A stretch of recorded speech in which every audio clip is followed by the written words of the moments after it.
Hello વિદ્યાર્થી મિત્રો, આપણે લાસ્ટ લેક્ચરની અંદર પી બ્લોક પાર્ટ 2 જે છે એની અંદર અલગ અલગ 15મા સમૂહના રાસાયણિક ગુણધર્મ અને ભૌતિક ગુણધર્મની ડિસ્કશન કરી ગયા. મીન્સ કે ઓક્સિડેશન અવસ્થાની જે છે આપણે વાત કરી ગયા. હવે જે આપણે વાત કરવાની છે એ નાઇટ્રોજનની અને એના સાથેના જે તત્વો છે એની બંધન કેપેસિટી, બંધન ક્ષમતાની. ત્યાર પછી આપણે વાત કરવાની છે એના હાઇડ્રાઇડ સંયોજનો, ત્યાર પછી એના ઓક્સાઇડ સંયોજનો, ત્યાર પછી અલગ અલગ ધાતુ સાથેની પ્રક્રિયાની ડિસ્કશન અમુક જે છે આપણે કરવાની છે. તો એક પછી એક આપણે ટોપિકની જે છે ડિસ્કશન કરતા જઈએ.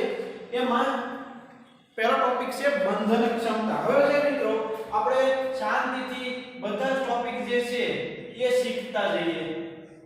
બંધન ક્ષમતા આપણે બધાને ખ્યાલ છે કે નાઇટ્રોજનની ઇલેક્ટ્રોનેગેટિવ કન્ફિગરેશન છે હિલિયમ કોડ 2s2 2p3.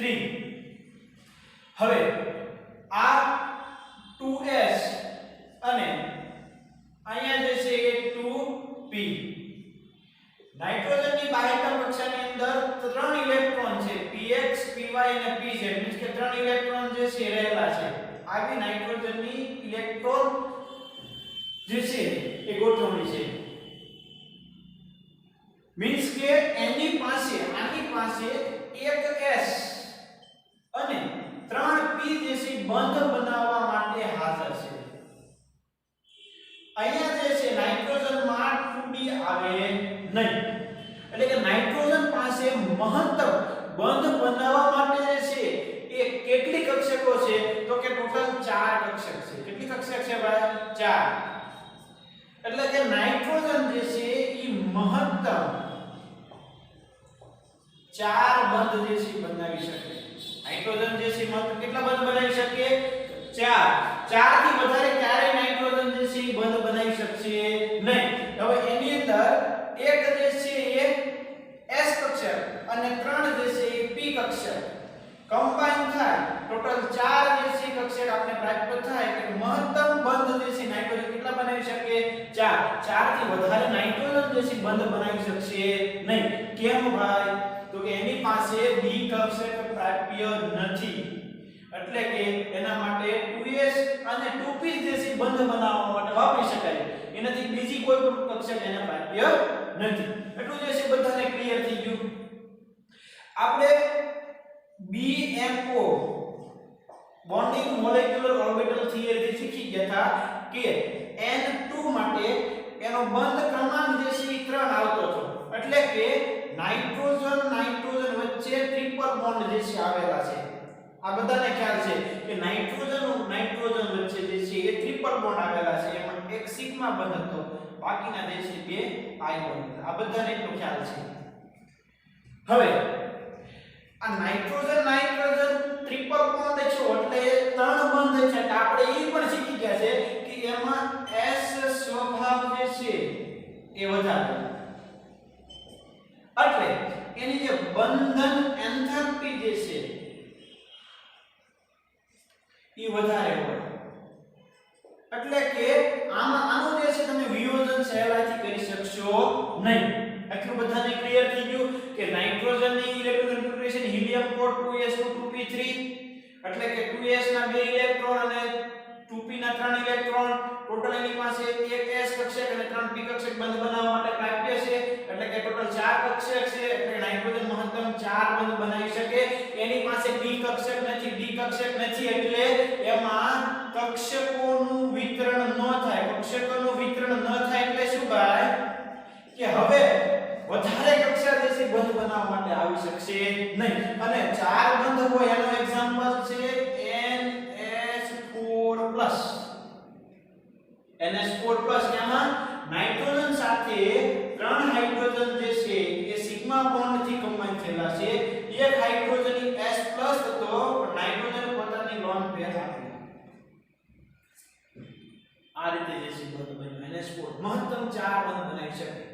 એટલે વધારે નાઇટ્રોજન ક્યારેય બંધ બનાવી શકશે નહીં. હવે એની અંદર નાઇટ્રોજન જે છે એ ટ્રિપલ બોન્ડ થી કમ્બાઈન થયેલો હોય એનાથી જે છે એ વધારે નાઇટ્રોજન જે છે બંધ બનાવી શકશે નહીં નાઇટ્રોજન ની અંદર. હવે નાઇટ્રોજન સિવાયના કોઈ પણ તત્વ છે આપણે નાઇટ્રોજન પછીનું ફોસ્ફરસ જે છે વિચારીએ તો ફોસ્ફરસ ની ઇલેક્ટ્રોન કન્ફિગરેશન થશે neon code 3s2 3p3 3d0 આવું થાય.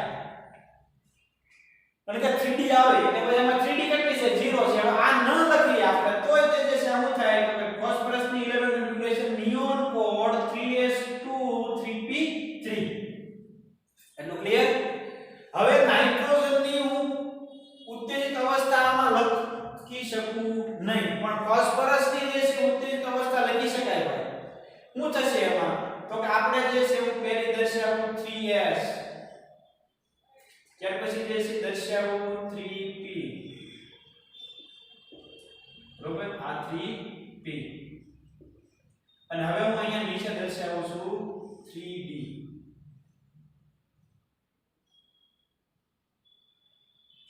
આ s. જો આ એની સ્થાયી અવસ્થાની ઇલેક્ટ્રોન કન્ફિગરેશન આપણે લખીએ કે 3s2 3p3 અને 3d0 બધાને જે છે એ તો ખ્યાલ પડી ગયો ભાઈ. હવે શું થશે ભાઈ તો કે હવે આ જે ફોસ્ફરસ છે એ ઉત્તેજિત અવસ્થામાં જાય. હવે ઉત્તેજિત અવસ્થામાં જાય એટલે કે આપણે એને ઉપર સ્ટાર વડે દર્શાવીએ એટલે હું અહીંયા સ્ટાર કરું. જે s કક્ષકનો એક ઇલેક્ટ્રોન હતો એ s કક્ષકનો ઇલેક્ટ્રોન એના ગ્રાઉન્ડ લેવલમાંથી એક્સાઇટેડ સ્ટેટમાં જાય એટલે અહીંયા આવ્યો.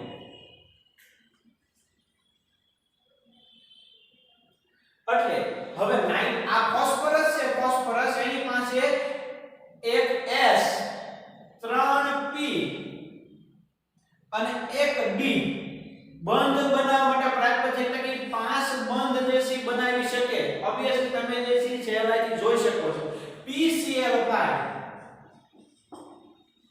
તો PCl5 માં એક અહીંયા s 2 3 4 અને 5 આ તો PCl5 માં ફોસ્ફરસ જે છે એ 5 બંધ બનાવી શકે ભાઈ. જ્યારે અહીંયા આપણે જોતા હતા તો કે નાઇટ્રોજન મહત્તમ 4 બંધ બનાવી શકે જ્યારે ફોસ્ફરસ જે છે એ 4 કરતા વધારે બંધ બનાવી શકે. એટલે કે 4 તો બનાવે 5 નો એક્ઝામ્પલ લઈશું આપણે 4 બંધ બનાવે તો કે PS3 3 બંધ છે એમાં એક લોન પેર હોય ત્યાર પછી 6 બંધ બનાવે સંપીર્ણ સંયોજન બનાવે 6 બંધ પણ બનાવી શકે. એટલે કે નાઇટ્રોજન સિવાયના તત્વ જે છે એનું અષ્ટક એની કક્ષાનું વિસ્તરણ થઈ શકે એટલે કે 3p પછી 3d જે છે આવે કક્ષાનું વિતરણ થઈ શકે એટલા માટે ફોસ્ફરસ ને 4 કે 4 કરતા વધારે બંધ ધરાવતા સંયોજનો બનાવે પણ નાઇટ્રોજન જે છે એ 4 કરતા વધારે બંધ ધરાવતા સંયોજનો બનાવી શકશે નહીં. ઉપરાંત ફોસ્ફરસ આર્સેનિક એન્ટીમની હવે આમની વચ્ચે સિંગલ બોન્ડ હોઈ શકે. આમની વચ્ચે જો તો એકલ બંધ હોય જ્યારે નાઇટ્રોજન માં એકલ બંધ જે છે શક્ય નથી. એટલે કે નાઇટ્રોજન એકલ બંધ કરતા ફોસ્ફરસ એકલ બંધની સ્થાયીતા જે છે વધારે હોય. સ્થાયીતા જે છે કેવી હોય ભાઈ વધારે હોય. નાઇટ્રોજન એકલ બંધ જે છે લેસ સ્ટેબલ છે જ્યારે ફોસ્ફરસ આર્સેનિક એન્ટીમની એકલ બંધની સ્થાયીતા જે છે તમને વધારે જોવા મળશે. ઉપરાંત આની પછીનો જે તત્વ જે છે નાઇટ્રોજન ફોસ્ફરસ આર્સેનિક એન્ટીમની અને ત્યાર પછીનું બિસ્મથ તો કે નાઇટ્રોજન એ ટ્રિપલ બોન્ડમાં મોર સ્ટેબલ હશે. આ ફોસ્ફરસ આર્સેનિક અને એન્ટીમની એ એકલ બંધમાં સ્થાયી હશે એ એકલ બંધ હશે જ્યારે બિસ્મથ ધાતુપણાનો ગુણધર્મ સૌથી વધારે દર્શાવે એટલે આમાં જે છે એ તમને ધાત્વિક બંધ જે છે જોવા મળશે. આમાં કેવો બંધ તમને જોવા મળશે મળશે? ધાત્વિક બંધ જોવા મળશે. તો મિત્રો આ વાત થઈ બંધન ક્ષમતાની કે નાઇટ્રોજન જે છે એનું કક્ષાનું વિસ્તરણ ન થઈ શકે એટલા માટે મહત્તમ 4 બંધ બનાવી શકે. અને એમાં પણ નાઇટ્રોજન જે છે આપણે BMO થી શીખી ગયા કે નાઇટ્રોજન ટ્રિપલ પણ નાઇટ્રોજન હોય. હવે એમાં S સ્વભાવ વધારે છે, 3 બંધ છે એટલે ઓબ્વિયસલી આપણે ખબર પડી કે એમની વચ્ચેનું જે સ્થાયીતા છે સૌથી વધારે છે, બોન્ડ જે છે સૌથી મોર સ્ટેબલ છે કે બંધન એટલે વધારે હોય એટલે કે બંધ સરળતાથી તૂટી શકે નહીં. ફોસ્ફરસ એ ઇલેક્ટ્રોન કન્ફિગ્યુરેશન જે છે આપણે આ રીતે લખી શકીએ કે એની આ ઉત્તેજિત અવસ્થાની ઇલેક્ટ્રોન કન્ફિગ્યુરેશન દર્શાવી તો કે એમાં 5 કક્ષક થઈ એક S 3 P ને 1 D એટલે 5 થાય એટલે એ 5 બંધ બનાવી શકે. મીન્સ કે નાઇટ્રોજન 4 બનાવી શકે. એના પછીના તત્વ જે છે એ 4 કરતા વધારે બંધ બનાવી શકે. ફોસ્ફરસ આર્સેનિક એન્ટીમોની વચ્ચે સિંગલ બોન્ડ હશે, જ્યારે નાઇટ્રોજનમાં ટ્રિપલ બોન્ડ હોય એટલે કે નાઇટ્રોજન સિંગલ બોન્ડ કરતા ફોસ્ફરસ સિંગલ બોન્ડની સ્ટેબિલિટી જે છે વધારે હશે. અને બિસ્મથ જે છે મેટાલિક કેરેક્ટર દર્શાવે છે એટલે એમાં જે બોન્ડ છે એને કહેવાય છે મેટાલિક બોન્ડ અને જે છે એ સ્થાયી સંયોજન હશે.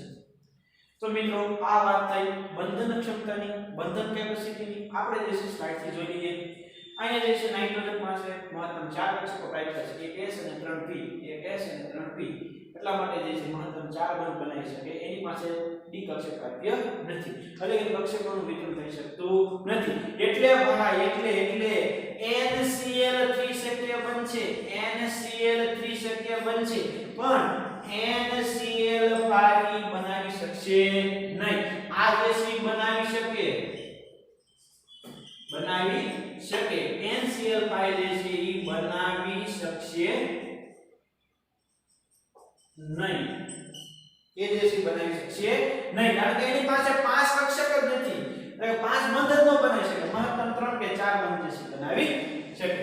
એટલે કે ભારે તત્વની સંયોજકતા કક્ષામાં D કક્ષક પ્રાપ્ય હોય છે એટલે એમની સંયોજકતા વિસ્તરિત થઈ શકે. આમાં જો કક્ષાનું વિસ્તરણ થઈ શકે કારણ કે એની પાસે D કક્ષક જે છે D કક્ષક એ પ્રાપ્ય છે એટલા માટે. એટલે કે 5 કે સહસંયોજકતા ધરાવતા સંયોજન બનાવી શકે. PCl5 છે, PF5 છે. સહબંધ દર્શાવવાનું હોય તો એના માટે ઉદાહરણ આપણે આપી દીધું છે PF6- અથવા તો PCl6- અથવા તો અહીંયા PCl5 જગ્યાએ PF5 પણ લખી શકો. આમાં જે છે 5 બંધ છે, આમાં 5 બંધ છે અને આમાં જે છે કેટલા બંધ તમને જોવા મળશે? સહબંધ. એટલે કે આની પાસે D કક્ષક પ્રાપ્ય છે એટલા માટે એમાં સહબંધ શક્ય બનશે. આની પાસે D કક્ષક નથી એટલે એમાં જે છે ભાઈ 4 થી વધારે બંધ શક્ય બનશે નહીં. જે આપણે સહેલાઈથી સમજી શકીએ. ક્લિયર? નાઇટ્રોજનના અનિયમિતતાના ગુણધર્મો. નાઇટ્રોજન છે, નાઇટ્રોજન એ આ ભાઈ નાઇટ્રોજન એ એના સમૂહના એટલે કે ફોસ્ફરસ, આર્સેનિક, એન્ટીમની અને બિસ્મથ કરતા થોડોક જે છે અનિયમિત ગુણધર્મ રહેશે, થોડોક જે છે અપવાદ પડશે. નાઇટ્રોજન એ સમૂહના અન્ય તત્વથી અલગ વર્તણૂક દર્શાવે છે. એના માટેનું કારણ છે નાઇટ્રોજનનું કદ એ અન્ય તત્વોની સરખામણીમાં નાનું હશે. એની વિદ્યુત ઋણતા અન્ય તત્વોની સરખામણીમાં વધારે છે. એની આયનિક એન્થાલ્પી જે ફોસ્ફરસ, આર્સેનિક, એન્ટીમની કે બિસ્મથની છે એની કરતા વધારે હશે અને નાઇટ્રોજન પાસે D કક્ષક પ્રાપ્ય નથી. આ 4 કારણોને લીધે નાઇટ્રોજન જે છે એ ફોસ્ફરસ, આર્સેનિક, એન્ટીમની અને બિસ્મથ કરતા અલગ વર્તણૂક દર્શાવશે. કયા ભાઈ? 1 નાઇટ્રોજનનું કદ નાનું, વિદ્યુત ઋણતા વધારે, ઊંચી એની આયનિક એન્થાલ્પી અને D કક્ષકની અપ્રાપ્યતા. 4 કારણોને લીધે નાઇટ્રોજન જે છે એ જ સમૂહના અન્ય તત્વોથી થોડીક જે છે અલગ વર્તણૂક દર્શાવે. હવે એની અંદર જે છે કયા પ્રકારની વર્તણૂક છે એ આપણે જે છે જોતા જઈએ. તો કે સામાન્ય રીતે નાઇટ્રોજનમાં આવી રીતે અસરકારક સંમિશ્રણ જે છે અહીંયા તમે જોયું એવું અસરકારક સંમિશ્રણ થઈ શકે નહીં. એટલે કે નાઇટ્રોજન જે છે ટ્રિપલ બોન્ડ બનાવશે, એક સિગ્મા અને એક પાઈ બનશે, જ્યારે આ બધા જે છે એકલ બંધથી જે છે બનાવશે. એટલે કે નાઇટ્રોજનની અંદર તમને એટલે કે નાઇટ્રોજનની અંદર જે બંધ હશે એ બંધને p' પ્રકારના બંધ તરીકે જે છે ઓળખવામાં આવશે. નાઇટ્રોજન અન્ય તત્વ, નાઇટ્રોજન એ અન્ય તત્વ, નાઇટ્રોજન એટલે અન્ય તત્વમાં ઓક્સિજન આની સાથે પાઈ બંધથી જોડાઈ શકે અને ત્યાં જે બંધ બનાવે એને કહેવાય છે પી પાઈ બંધ. જ્યારે આ બધા તત્વો જે છે એની પાસે ડી કક્ષક પ્રાપ્ય છે ભાઈ, એની પાસે ડી કક્ષક પ્રાપ્ય છે એટલે એ અન્ય તત્વો સાથે પાઈ બંધ બનાવશે, પણ એ પાઈ બંધને પી પાઈ ડી પાઈ પ્રકારના બંધ તરીકે જે છે ઓળખવામાં આવશે. આ જ મોટી લાક્ષણિકતા છે કે નાઇટ્રોજન પી પાઈ બંધ બનાવે એની કક્ષકોનું વિતરણ થઈ શકે નહીં. જ્યારે ફોસ્ફરસ એને પછીના તત્વો જે બતાવી ડી પાઈ પ્રકારના બંધ બનાવી શકે, કારણ કે એમની પાસે ડી કક્ષક જે છે એ પ્રાપ્ય છે ભાઈ. ડી કક્ષક જે છે એની પાસે શું છે ભાઈ? પ્રાપ્ય છે. ત્યાર પછી નાઇટ્રોજન ટ્રિપલ બોન્ડ હોય એની બંધનતા જે છે ખૂબ વધારે હોય, જે આપણે વાત કરી ગયા. જ્યારે ફોસ્ફરસ આર્સેનિક એન્ટીમનીમાં જે છે એકલ સહસંયોજક બંધ બને, બિસ્મથમાં જે છે ધાત્રીય બંધ હોય. એટલે કે નાઇટ્રોજન એકલ બંધની સરખામણીમાં અહીંયા જોયું ભાઈ, નાઇટ્રોજન એકલ બંધની સરખામણીમાં ફોસ્ફરસ એકલ બંધની સ્થાયીતા વધારે હોય. કેમ નાઇટ્રોજન? તો કે નાઇટ્રોજનની અંદર ભાઈ જ્યારે બંધ બનશે, નાઇટ્રોજનની અંદર જ્યારે બંધ બને ભાઈ, સિંગલ બોન્ડ બને, ત્યારે નાઇટ્રોજન ઉપર લોન પેર થયેલું હોય. હવે આ લોન પેરને કારણે ટૂંકી બંધ લંબાઈને કારણે બંધકારક ઇલેક્ટ્રોન વચ્ચે આંતરાણવીય અપાકર્ષણ થાય. એટલે કે આ બેના નાઇટ્રોજન જ્યારે બોન્ડથી કમ્બાઈન થયા, બે નાઇટ્રોજન બંધથી જોડાણા, એનું કદ જે છે એ નાનું છે. જો પેલું રીઝન સમજો ભાઈ, કદ નાનું. હવે સિંગલ બોન્ડ ધારો કે એમની વચ્ચે બન્યું તો બે ની લોન પેર કેવી હોય? નજીક હોય. આપને ખબર છે લોન પેર વચ્ચે અપાકર્ષણ થાય. હવે લોન પેર વચ્ચે અપાકર્ષણ થાય તો ઓબ્વિયસલી બોન્ડ જે છે સ્ટેબલ જ ન રહી શકે, બોન્ડ બંધ જે છે સ્થાયી ન રહી શકે. તો નાઇટ્રોજન સિંગલ બોન્ડ જે છે શક્ય ન બને. નાઇટ્રોજન જે છે એ ટ્રિપલ બોન્ડ શક્ય બનશે. એટલે કે નાઇટ્રોજનનું જે છે કેટેનેશનનો ગુણધર્મ જે છે લોન પેર અપાકર્ષણ થાય કે નાઇટ્રોજનનો કેટેનેશનનો ગુણધર્મ જે છે એ કાર્બન કરતા ઘણો ઓછો છે. કાર્બન કેટેનેશનનો ગુણધર્મ દર્શાવે ને અન્ય તત્વો સાથે વધારે પાઈ બંધ વાળા સંયોજનો કોણ બનાવે ભાઈ? કાર્બન. તો એ કાર્બન જે છે મહત્તમ કેટેનેશનનો ગુણધર્મ દર્શાવે. કાર્બન જેટલો નાઇટ્રોજન જે છે કેટેનેશનનો ગુણધર્મ દર્શાવી શકતો નથી. ત્યાર પછી આપણે વાત કરી કે નાઇટ્રોજન પાસે ડી કક્ષક પ્રાપ્ય નથી એટલે પી પાઈ પ્રકારના બંધ બનાવે. જ્યારે નાઇટ્રોજન પછીના તત્વ જે છે પી પાઈ ડી પાઈ પ્રકારના બંધ બનાવી શકે. એમાં ઉદાહરણ તરીકે જે છે આપણે અહીંયા અમુક સંયોજનો આપેલા છે. ટ્રાઇમિથાઇલ ફોસ્ફેટ, આર્સેનિક નો જે છે ટ્રાઇફિનાઇલ આર્સેનિક. તો આ બધા જે છે એમાં જે પાઈ બંધ છે એને કેવું કહેવાય છે? પાઈ પી પાઈ ડી પાઈ અથવા તો ડી પાઈ પી પાઈ પ્રકારના બંધ તરીકે જે છે ઓળખવામાં આવશે. નાઇટ્રોજનનું કક્ષક વિસ્તરણ થતું નથી એટલે નાઇટ્રોજન જે છે મહત્તમ 4 બંધ બનાવી શકે, જેવી પી પાઈ પ્રકારના બંધ બનાવી શકે. એનું કારણ નાઇટ્રોજનનું આ વર્તણૂકનું કારણ નાનું કદ, વિદ્યુતઋણતા વધારે, ઓછી એની આયનીકરણ એન્થાલ્પી અને ડી કક્ષકનો અભાવ. એના કારણે નાઇટ્રોજન એ જ સમૂહના તત્વોથી જે છે એ અલગ પડે. તો ક્લિયર ભાઈ? તો અહીંયા સુધીમાં જે છે તમારે નાઇટ્રોજન જે છે એ ની બંધન ક્ષમતા અને અન્ય તત્વોથી કઈ રીતે અલગ પડે છે એનું આપણે સારામાં સારી રીતે જે છે એ સમજૂતી મેળવી લીધી.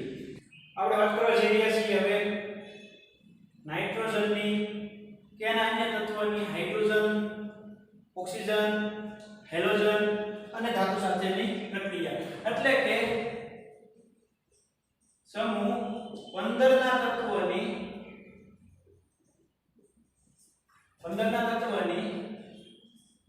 હાઇડ્રોજન, ઓક્સિજન, હેલોજન અને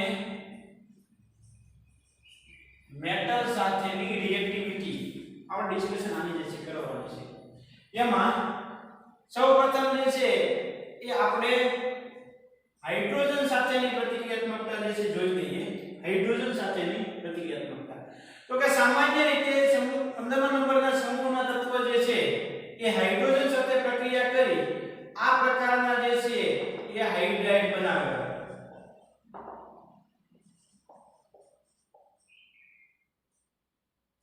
ત્યાર પછી જે છે એને બિસ્મથ બિસ્મથ હાઇડ્રેટ બધા પાસે એક એક જે છે એ લોન પે રહેશે એટલે બધાને ક્લિયર થઈ ગયું આ જે આ પ્રકારના હાઇડ્રેટ બને હવે આમાં જે છે આપણે ત્રણ વસ્તુ શીખવાની છે એક સ્થાયીતા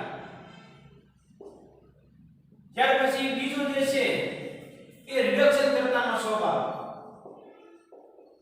રિડક્શન કર્તાનો સ્વભાવ ત્યાર પછી ત્રીજા નંબર આવે છે ઉત્કલન બિંદુ અને ચોથા નંબર ઉપર આવે છે બેઝિક સ્વભાવ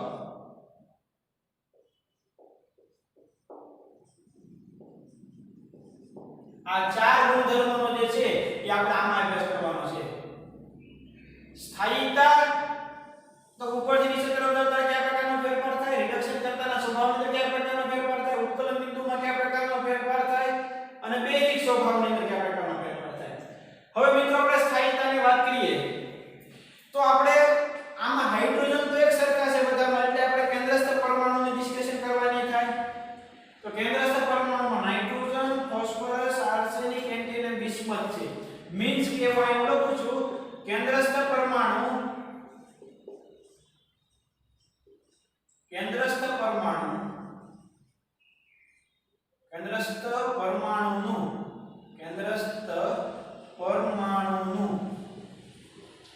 કદ ક્રમશઃ વધે ઉપરથી નીચે તરફ જાઓ એમ કેન્દ્રસ્થ પરમાણુનું કદ જે છે ક્રમશઃ વધે કેન્દ્રસ્થ પરમાણુનું કદ વધે છે એટલે એની બંધ લંબાઈ જે છે વધશે બંધ લંબાઈ વધે એટલે શું થાય ભાઈ તો કે બંધનું વિયોજન સરળતાથી થાય મીન્સ કે બંધનું વિયોજન જે છે ઈઝીલી થાય હવે બંધનું વિયોજન સરળતાથી થાય તો એવું કહી શકીએ કે સ્થાયીતાની અંદર સ્થાયીતા જે છે ક્રમશઃ ઘટતી જાય જો એટલા વસ્તુ સમજવી પડે આમાં તો પહેલા હાઇડ્રોજન એક સરખા છે એટલે આપણે નાઇટ્રોજન ફોસ્ફરસ આર્સેનિક એન્ટીમની અને બિસ્મથને ધ્યાનમાં લેવા પડે તો મેં એવું કીધું કે કેન્દ્રસ્થ પરમાણુનું કદ ક્રમશઃ વધે છે ઓબ્વિયસલી ઉપરથી નીચે તરફ જાવ એટલે n વધે છે એટલે ક્રમશઃ કદ વધે ક્રમશઃ કદ વધે એટલે જ્યારે હાઇડ્રોજન સાથે સંયોજન થાય ત્યારે એની બંધ લંબાઈ જે છે વધતી છે તો ઓબ્વિયસલી બંધ લંબાઈ વધી એટલે બંધનું વિયોજન કેવું થાય ઈઝીલી થાય સરળતાથી બોન્ડ ડિસોસિએશન થઈ શકે હવે બંધ સરળતાથી તૂટતો હોય તો આપણે એની સ્થાયીતા કેવી થઈ ગઈ ઘટતી હોય કહીએ કે બંધ જો ઈઝીલી તૂટે તો લેસ ટાઈમમાં મોલેક્યુલ એની જે છે સરળતાથી બંધ જે છે તૂટે મીન્સ કે ઉપરથી નીચે તરફ જાઓ એમ ક્રમશઃ સ્થાયીતા જે છે ઘટતી જાય એક પહેલો પોઈન્ટ હતો એની ડિસ્કશન થઈ ગઈ હવે આપણે બીજો પોઈન્ટ રિડક્શન કરતાનો સ્વભાવ વિશેની વાત કરીએ તો કે ક્રમશઃ રિડક્શન કરતા એટલે પોતાનું ઓક્સિડેશન થાય બીજાનું રિડક્શન કરે બીજાનું રિડક્શન ક્યારે થાય એમ કહેવાય તો કે એમાં હાઇડ્રોજનનો ઉમેરો થાય તો ઓક્સિજન દૂર થાય હવે અહીંયા જો તો હાઇડ્રેટ છે તો એ બીજામાં શું કરતા હશે હાઇડ્રોજનનો ઉમેરો કરતા હશે એટલું ક્લિયર છું હવે અહીંયાથી હાઇડ્રોજન બીજામાં ક્યારે જાય તો કે અહીંયાથી હાઇડ્રોજન સરળતાથી મુક્ત થતો હોય ત્યારે આમાંથી હાઇડ્રોજન સરળતાથી મુક્ત ક્યારે થાય તો કે એ અણુ જે છે લેસ સ્ટેબલ હોય ત્યારે મીન્સ કે ઓછો સ્થાયી હોય ત્યારે તો આમાં જે આ જે છે બિસ્મથ હાઇડ્રેટ જે છે કેવો છે ભાઈ તો કે લેસ સ્ટેબલ છે ઓછો સ્થાયી છે તો એ સરળતાથી શું કરશે ભાઈ બીજાનું રિડક્શન કરશે તો આના માટે લખીએ કે ઉપરથી નીચે તરફ જાઓ એટલે સ્થાયીતા ઘટી એટલે હાઇડ્રોજન સરળતાથી મુક્ત થાય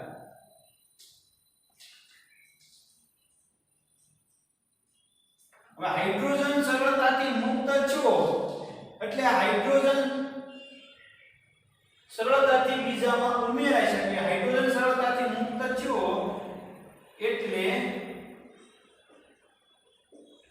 ઓક્સિડેશન થયું કહેવાય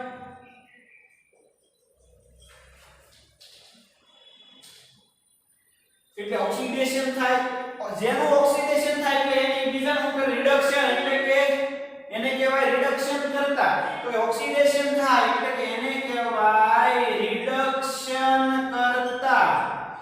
તો સ્થાયીતા ઘટી હાઇડ્રોજન સરળતાથી મુક્ત થયો એટલે કે બીજાનું એને પોતાનું ઓક્સિડેશન થયું, બીજાનું જે છે એને શું કર્યું ભાઈ, બીજાનું એને રિડક્શન કર્યું, બીજાનું રિડક્શન કર્યું તો ઉપરથી નીચે તરફ જાવ એમ શું થશે ભાઈ, તો કે ઉપરથી નીચે તરફ જાવ એમ સ્થાયીતા ઘટે છે.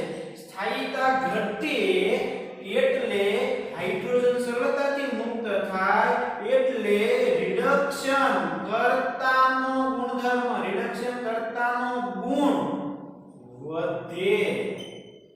રિડક્શન કર્તાનો ગુણ શું થાય ભાઈ, વધે. એટલે કે આ પ્રબળ રિડક્શન કરતા છે બિસ્મથ હાઇડ્રાઇડ, એટલે કે આ જે છે એ કેવો છે ભાઈ, તો કે પ્રબળ રિડક્શન કરતા. કોની સરખામણીમાં, તો કે એ સમૂહના અન્ય હાઇડ્રાઇડની સરખામણીમાં. એટલું ક્લિયર છે ભાઈ? જો ખાસ જે છે એ સમજતા જજો. આ પહેલી ડિસ્કશન એ કોના માટેની છે, તો કે સ્થાયીતા માટેની. આ બીજી ડિસ્કશન હવે જે આપણે કરી કોના માટેની કરી, તો કે એ ડિસ્કશન થઈ આપણે રિડક્શન કરતાના સ્વભાવ માટે. જો એટલું બસ મિત્રો ખાસ વખતથી સમજજો.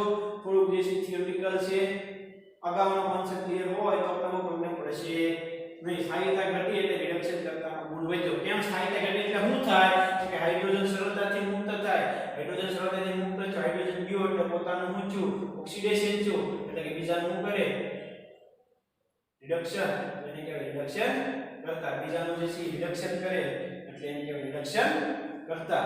રિડક્શન કરતાનો ગુણધર્મ જે છે આ રીતે વધે. એટલે જે છે અહીંયા આપણે આપી રિડક્શન કરતા, ઓક્સિડેશન થાય એટલે રિડક્શન કરતા, બીજાનું જે છે સરળતાથી રિડક્શન કરશે. હવે આપણે વાત કરવાની છે બેઝિકતાની. આપણે ફોર્થ નંબરનો પોઈન્ટ જે છે લઈ લઈએ હો ભાઈ, પછી જે છે તમને ત્રીજા નંબરનો જે છે સમજાવીશ. બેઝિક સ્વભાવ. હવે જો ભાઈ બેઝિક સ્વભાવ માટે જે છે આ નાઇટ્રોજન નું પદ નાનું છે, એટલે નાઇટ્રોજન એની સાથે આવી રીતે હાઇડ્રોજન હશે. ફોસ્ફરસ નું પદ એના કરતા વધુ, એની સાથે હાઇડ્રોજન આ લોન પેર એની બે છે બરોબર. આ નાઇટ્રોજન ની બે લોન પેર. આર્સેનિક નું પદ એના કરતા વધુ, એની સાથે ત્રણ હાઇડ્રોજન આ રીતે છે. આ એની લોન પેર. એન્ટીમનીમાં એના કરતા કદ જે છે મોટું થાય, એની સાથેના ત્રણ જે છે હાઇડ્રોજન. હો મિત્રો જોજો અહીંયા ખાસ ધ્યાન રાખજો. આ એની સાથે એની ઉપરની આ બે લોન પેર. अब बेसिक स्वभाव कौन प्रबल बेस થાય મિત્રો, પ્રબળ બેઝ કોણ થાય, પ્રબળ બેઝ તો કે જે લોન પેર નું સરળતાથી દાન કરે, જેનો લોન પેર અબંધકારક ઇલેક્ટ્રોનિક નું સરળતાથી દાન કરે એને કહેવાય પ્રબળ બેઝ કહેવાય. હવે આ જુઓ તો ભાઈ આ લોન પેર આટલા વિસ્તરણ એરિયામાં વિસ્તરેલી છે. હવે તો હું એમ કહું જેમ લોન પેર નો વિસ્તરણ એરિયા વધે ને એમ લોન પેર દાન થવાની વૃત્તિ ઓછી. કારણ કે અહીંયા લોન પેર વચ્ચે અપાકર્ષણ વધારે થાય એટલે લોન પેર દૂર જવા કરશે, મીન્સ કે લોન પેર સરળતાથી બીજાને દાન થાય.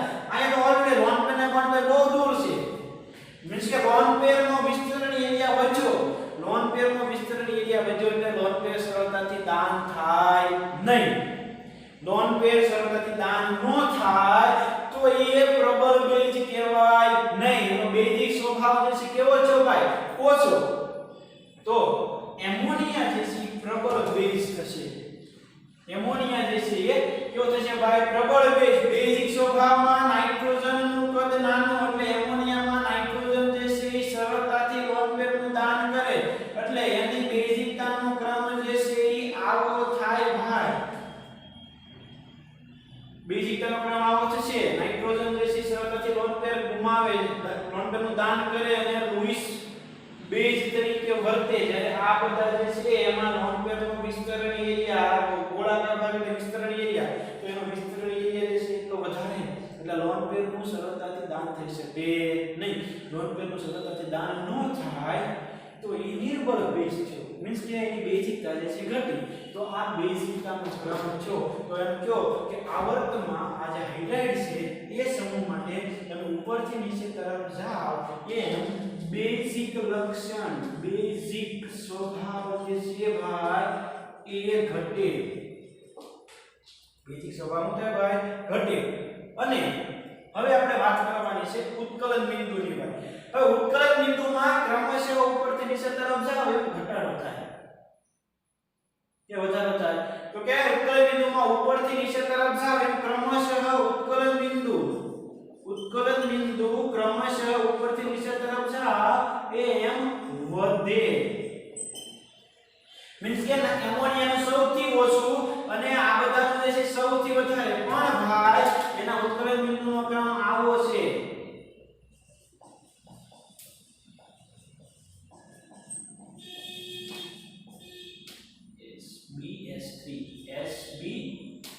SB આનો ઉત્કલન બિંદુનો ક્રમ આવો છે। કેમ અહીંયા અપવાદ જોવા મળ્યો, કેમ એમોનિયાનું ઉત્કલન બિંદુ ખરેખર સૌથી ઓછું હોવું જોઈએ એના બદલે વધારે આવ્યું ભાઈ? તો એનું કારણ છે એમોનિયામાં બનતો આંતરાણવીય હાઇડ્રોજન બંધ। આમાં જે છે એ બનશે ભાઈ તો કે હાઇડ્રોજન બંધ બનશે, આંતરાણવીય હાઇડ્રોજન બંધને કારણે જે છે એ એમોનિયા ઉત્કલન બિંદુ આ બંને કરતા વધારે જો। તો મિત્રો આ ચાર ગુણધર્મો જે છે આપણે સહેલાઈથી સમજી શકીએ। નાઇટ્રોજનની હાઇડ્રોજન પ્રત્યેની પ્રતિક્રિયાત્મકતામાં આ પ્રકારના જે છે હાઇડ્રેટ સંયોજનો બનાવે। આપણે સ્લાઇડથી જે છે જોઈ લઈએ। સ્થાયીતા, તો નિયમિતપણે સ્થાયીતા ઘટતી જાય છે બંધ વિયોજન એન્થાલ્પીમાં થતો ઘટાડો, બંધ વિયોજન સરળતાથી થાય મીન્સ કે બંધ વિયોજન એન્થાલ્પી ઘટે એટલે સ્થાયીતા જે છે ક્રમશઃ ઘટે। ત્યાર પછી રિડક્શન કર્તાનો સ્વભાવ, તો કે બંધનું ખંડન સહેલાઈથી થાય છે, તેથી રિડક્શન કર્તાનો ગુણ જે છે ક્રમશઃ ઉપરથી નીચે તરફ જાવ એમ વધતો જાય છે। એટલે બિસ્મથ જે છે સૌથી પ્રબળ રિડક્શન કરતા, ક્લિયર? રિડક્શન કરતા સૌથી પ્રબળ કોણ છે? BS3। ત્યાર પછી બેઝિકતા, તો બેઝિકતામાં એમોનિયા સૌથી પ્રબળ બેઝ, કારણ કે બંધકારક ઇલેક્ટ્રોલિટમાં હોય તેઓ લૂઇસ બેઝ તરીકે વર્તે છે। અને એમાં કોણ પ્રબળ બેઝિક થાય તો કે જે લોન પેરનું સરળતાથી દાન કરે ઈ। તો એમોનિયા જે છે એમાં એરો નાઇટ્રોજન લોન પેર સરળતાથી ગુમાવશે કારણ કે એનો લોન પેરનો વિસ્તરણ એરિયા ઓછો છે।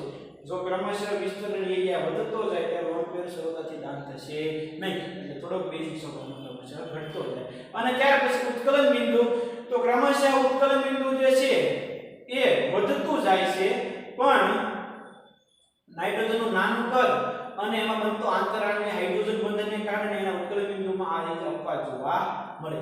આ ચાર વસ્તુ જે છે આપણે સહેલાઈથી આપણે રીતે જે છે ઓળખ રીતે યાદ રાખવું પડે। મિત્રો ખાસ જે છે બધા જ ગુણધર્મો આ જે છે એ ખાસ ક્લિયર કરવાનું। ત્યાર પછી ઓક્સિજન સાથેની પ્રતિક્રિયાત્મકતાની ડિસ્કશન કરવાની થાય ભાઈ, તો સામાન્ય રીતે કયા પ્રકારના ઓક્સાઇડ બનાવે તો કે E2O3 અથવા તો E2O5 પ્રકારના ઓક્સાઇડ બનાવે। E એટલે આવર્તક કોષ્ટકનું આ 15મા નંબરના સમૂહનું કોઈ પણ તત્વ। હવે એમાં કઈ વસ્તુ યાદ રાખવાની છે તો કે આ બે ઓક્સાઇડ છે એમાં કોણ જે છે એ વધારે એસિડિક છે, કોણ છે જે ઓછો એસિડિક છે। તો એસિડિકતા માટે આ એના ઉદાહરણ ઓક્સાઇડના આપણે એસિડિકતા માટે જ્યારે વાત કરતા હોઈએ ત્યારે મિત્રો ખાસ વિષય રાખવાનું, જે અહીંયા પોઈન્ટ લખું ને ઈ તમારે કી પોઈન્ટ સમજવાનો, ઈ આખા આવર્તક કોષ્ટકમાં આવશે, આગળ મેં તમને લખાવી દીધેલું છે, છતાં ક્લિયર કરવાનું ભાઈ, આમાં ભૂલ પડવી જોઈએ નહીં કે ઓક્સાઇડમાં અથવા તો કોઈ પણ સંયોજનોમાં એસિડિકતા માટે વાત કરતા હો ત્યારે જેમ કેન્દ્રસ્થ પરમાણુનો ઓક્સિડેશન આંક વધે, તેમ એસિડિકતા વધે। કે જેમ કેન્દ્રસ્થ પરમાણુ ઓક્સિડેશન આંક વધે તેમ એની એસિડિકતા વધે। આમાં નાઇટ્રોજન ઓક્સિડેશન આંક 3 * 6 / 2 એટલે +3, આમાં 10 / 2 એટલે +5, આમાં +5 નાઇટ્રોજન ઓક્સિડેશન આવે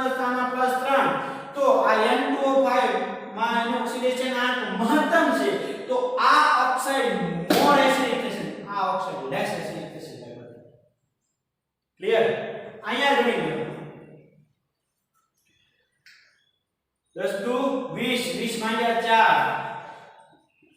પ્લસ 5 12, 12 ભાગ્યા 4 3. આમાં ફોસ્ફરસ મહત્તમ ઓક્સિડેશન આંકમાં છે તો એની એસિડિકતા વધારે એટલે P4O10 મોર એસિડિક, P4O6 કેવો થાય ભાઈ લેસ એસિડિક. કયા પ્રકારના ઓક્સાઇડ બનાવે તો કે આનું ઉદાહરણ જે છે એ છે N2O3, P4O6, AS4O6, N2O5, P4O10, AS4O10 પ્રકારના જે છે ઓક્સાઇડ સંયોજનો બનાવે. એમાં કોણ મોર એસિડિક? બે ઓક્સાઇડ હોય તો આ બેમાં કોણ મોર એસિડિક? જેનો ઓક્સિડેશન આંક મહત્તમ મોર એસિડિક, જેનો ઓક્સિડેશન આંક ઓછો ઈ ઓછો એસિડિક ગુણધર્મ દર્શાવે. તો કે સામાન્ય રીતે એ પણ આપણે ખ્યાલ છે જેમ ધાતુપણાનો ગુણધર્મ વધે આખા સમૂહ માટે ઓક્સાઇડની વાત કરતા હોઈએ તો આપણે ખ્યાલ છે જેમ ધાતુપણાનો ગુણધર્મ વધે એમ એ ઓક્સાઇડનો એસિડિક સ્વભાવ ઘટે. જેમ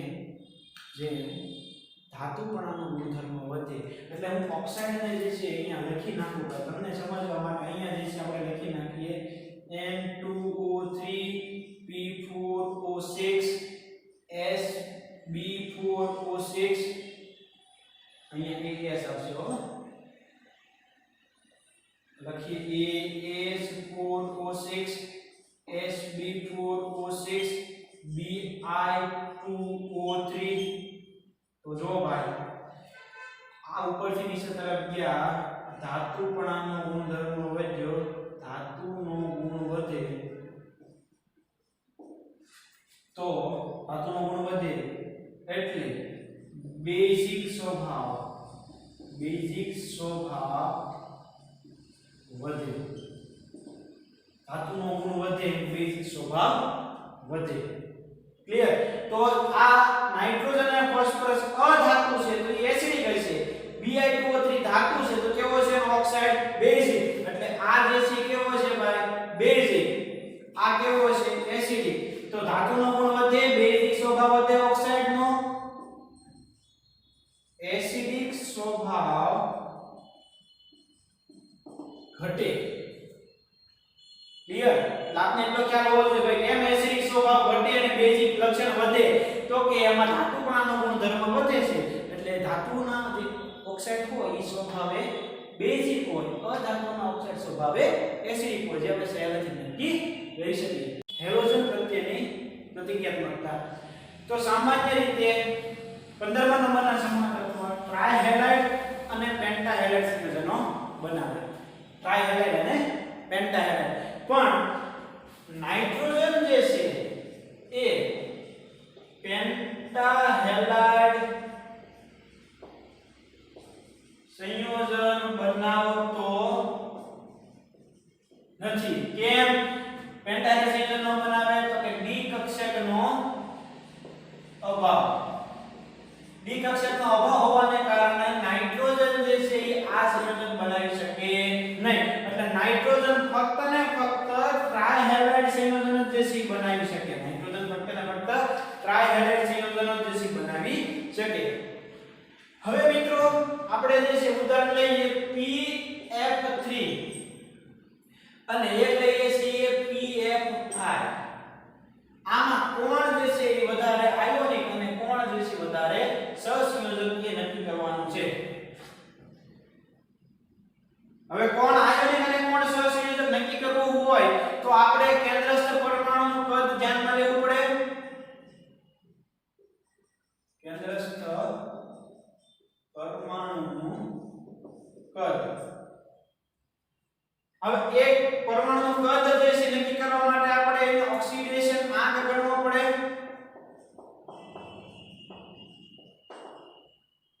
કેન્દ્રસ્થ પરમાણુનું કદ નક્કી કરવું છે તો કેન્દ્રસ્થ પરમાણુ ફોસ્ફરસ અને આનું કદ જે છે નક્કી કરવું પડે. તો એના માટે આપણે ઓક્સિડેશન આંક ગણવો પડે.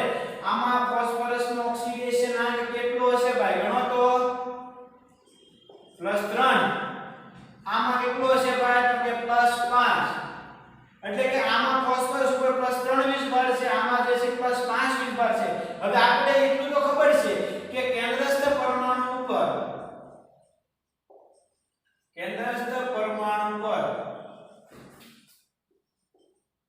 ઓક્સિડેશન આંક વધે